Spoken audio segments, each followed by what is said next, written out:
A joint team of personnel of Tantita Security Services Limited and security agencies have arrested a vessel, Harbour Spirit, while illegally loading crude oil from one of the platforms of the Sangana Oil Field in Brass, local government area of Bayelsa.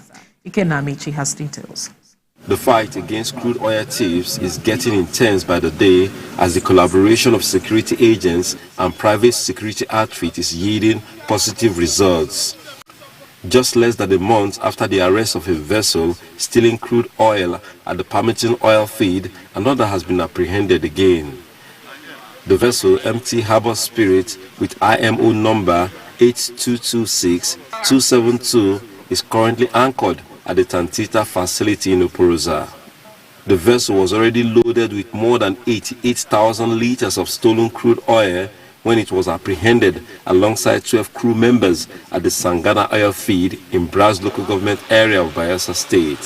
What had happened there was that we swung into action and discovered that it made fast to one of the oil platforms there and was loading crude oil illegally. And let it be on record also that the crew were quite cooperative.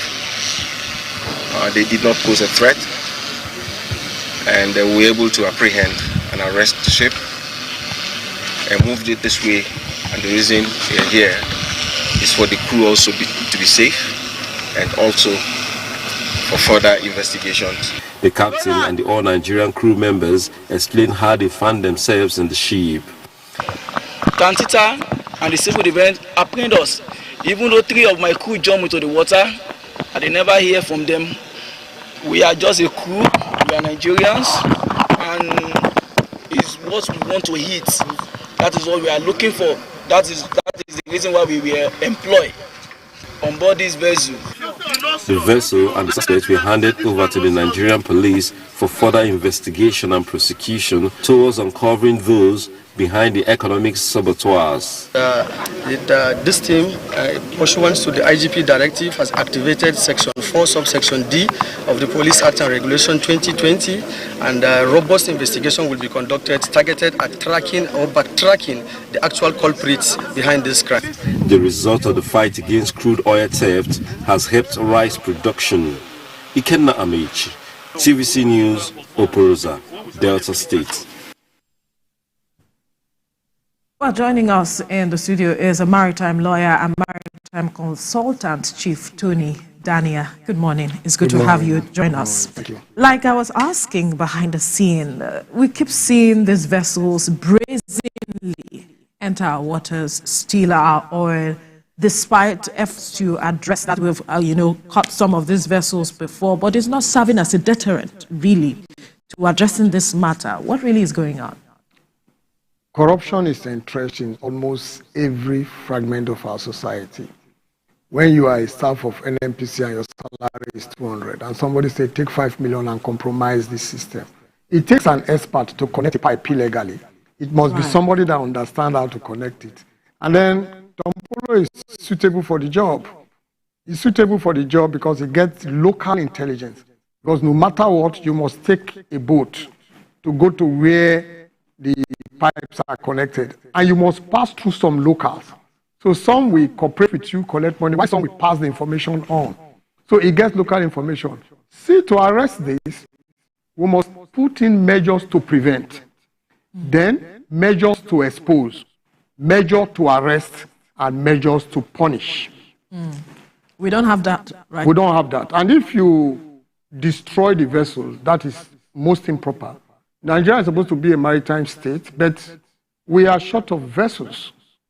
So if you arrest a vessel, you can give it to another managers to manage the vessel and seize the product there and hand over to NNPC. Really? Instead of, yes, why will you pollute the air? That is a very serious avoidable pollution. It's wrong. And then the fact that some of the security agencies are not cooperating with the private security consultant is not too good, because everybody is benefiting from it one way or the other. So the first thing the government should do is to automate the process of buying and selling of crude oil. you don't need to show your face.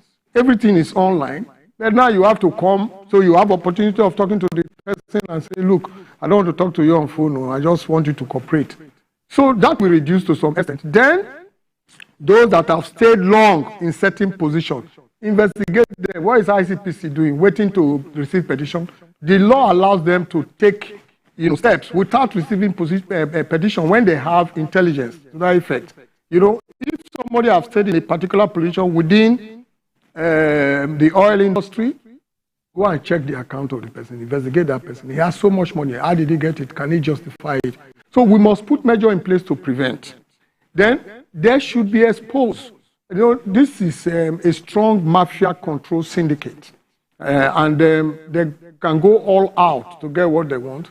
Who does not know Dabu in the industry? Who have not heard of Dabu? Sorry, I'm mentioning the name, but everybody knows in the industry. He was repatriated out of this country because he pioneered the stealing of crude oil in this country. He was arrested, he left, he came back, and learned he has left again and closed his office. So we know them, and the Navy intelligence cannot say they don't know them. So Tom Polo is able to do this job because he is on the ground. He knows how these things are done. If, apart from connecting to pipeline, that is what we call overloading, you are officially allowed to come and take crude oil from the terminal. You are arranged with the operator. Your vessel is 200,000 tonal capacity vessel, and you are supposed to take 150. You settle the people loading and say, add 30,000 to it. That's another form of stealing, So then there are the smaller ones that go to, oil well that have been abandoned, expose it. How do they get the expertise? Don't forget that most of the captains we have in the maritime industry are from the Ijaw extraction, because they are forefathers, we are fishermen, we are divers and all that. So they learn. Understand the waters. Yeah, so they already have the natural talents. Yeah. So if they are exposed and arrested, they should be punished.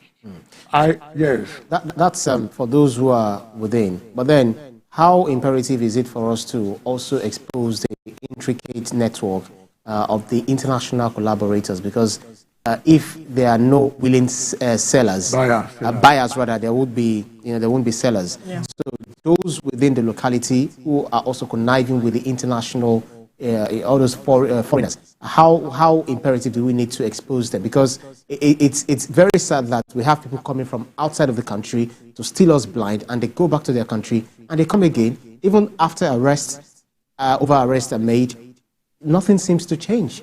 I agree with you. The buyers and most of the sponsors are foreigners, because our refineries, I don't know, I think one is operational now, or they are not fully all operational. Not fully operational. So otherwise, we do local allocation to them. So I don't know. I think the current president took steps to address countries. We know the countries that are buying this thing. The DSS have intelligence on the buyers of our crude oil. So there was a time you can't take stolen crude oil to Ghana, because Ghana water and Lome waters seems to be the channel where foreign vessels receive products by by smaller tanker vessels, and then proceed outside the country, international waters, to sell. And then which refinery? It takes a refinery to buy crude oil. There is no other buyer. It will ultimately get to a refinery. Now, some of these refineries, they don't care. And how many refineries do we have? There are so many. But with the Ukraine-Russia issues, the refineries we have can now be counted, because Russia seems to have the highest number of refineries, but they have their own oil. They have their crude oil too. So the refineries that buy oil from us will look at it. Now, any vessel that comes in, every vessel is supposed, that is operational, is supposed to have a system that allows any platform, security platform, to monitor them, to know where they are. But sometimes they really shut this system down and they are not noticed. But then technology has gone beyond that. Even if you shut it down, they can still notice you. I'm aware of the long distance security, maritime security device sold to Dangote refinery by a friend, where from the refinery, they can see vessels from afar. So whether the vessel is, yes, not radar, there's a system, it's on or not, they can locate that vessel. Then the Navy should go beyond physically chasing vessels. You know, we know that some of them have also compromised. That's why I say automation, because Navy play a role even in commercial, local, maritime operation. The Navy must give you clearance and all that. Now, this clearance should be automated. You don't need to go to the Navy base. Go online. They should be able to do. How can they continue with this kind of system?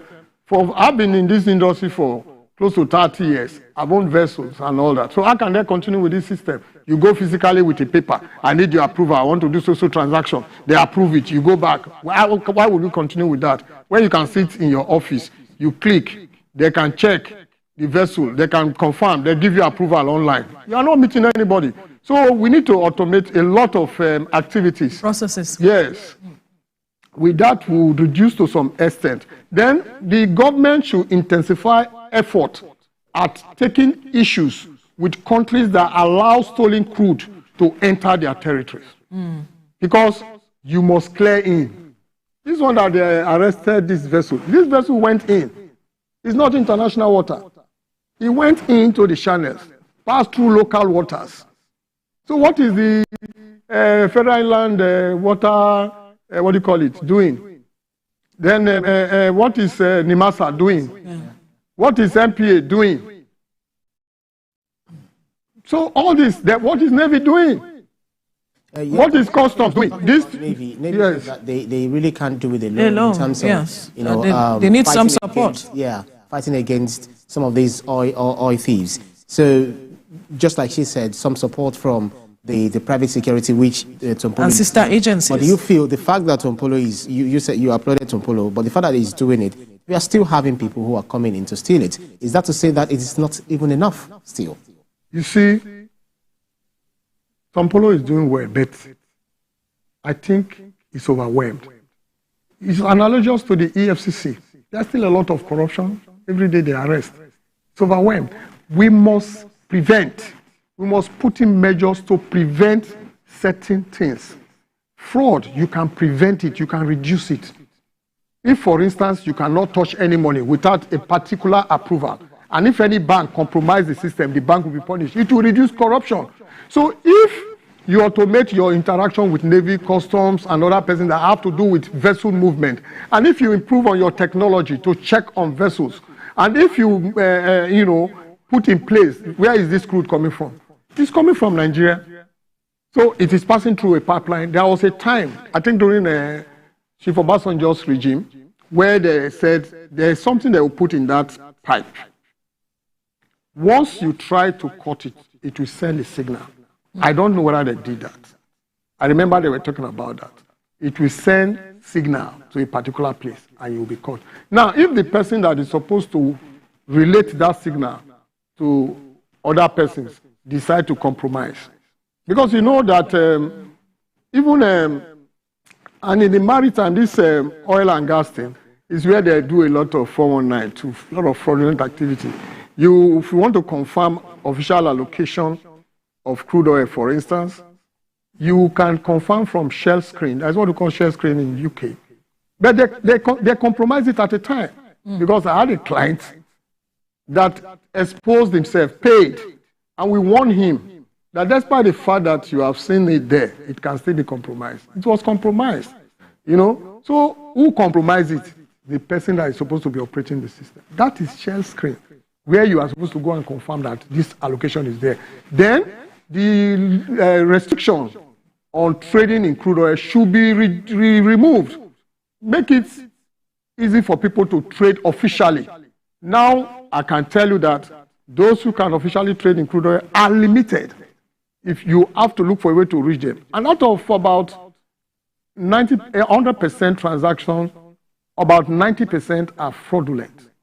They fly papers around, they bring to us, we look at it, we say, this is fake. And some person will receive money on it. So it is time we put in measures to prevent this kind of a thing.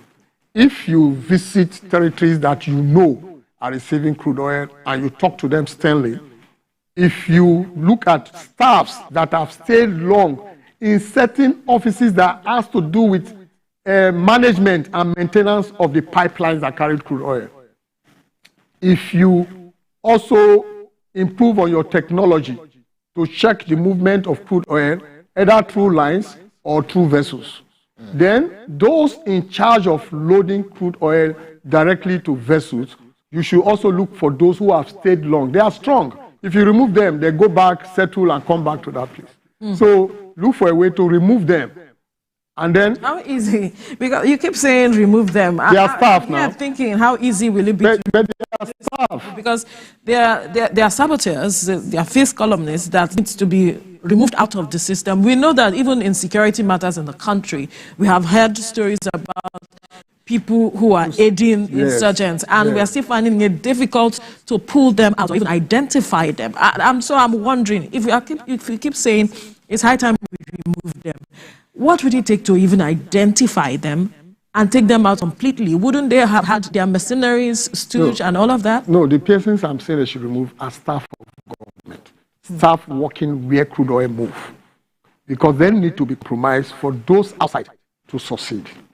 So they are the ones I'm saying, check for them. For instance, at the terminal where they load, look for staff that have stayed there for 10 years, 15 years. You can remove it. You just will be redeployed. That's what I'm saying. I'm not talking of the external mafias. The outsiders will never succeed if there is no compromise. That's what I'm saying. So those inside... Because if you have worked 10, 15 years, you should be moved or redeployed. If you have worked 10, 15 years, it shows that you understand the system. Right. It shows that if they investigate you, you are likely to beat the system. Yes. So you know how to beat the system. You know what to do and all that. Wow. You understand? Well, if they are not going to be removed, you can investigate them. If you investigate most of them, they would have been involved in issues like this. Compromise the system, allow the system.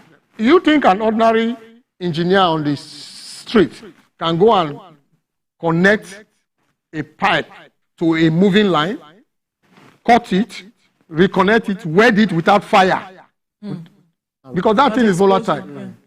Without it exploding. Then, knock it well. And take the line. How about the locals? That's what I'm saying. The local persons collect peanut and just assist. The locals within the community where the pipeline passes, they just collect the peanut, but they are the ones also giving intelligence to Tompolo. That's it. So if we are monitoring them, on the waters, what about our area surveillance? So much so that those ships that are supposed to be tracked, call them automatic identification system. I think that's the system. Yes. So our time is up. Our time is up. We don't have... So it's called AIS. Yeah. Let me quickly say that I have participated in area tests when Chief Obasanjo was the president. It's just quite sad that all of these things is taking us so much time to put it in place to address. But we arrested some vessels. We identified. There's this powerful binocular. We identified loaded vessels, and guess what? The vessel belonged to the chairman then of a popular political party. So much to be exposed. Anyway. The political will to expose them is another thing, but we'll leave the conversation here now. So maritime lawyer and maritime consultant, Chief Tony Dania, thank you for your time. Thank you.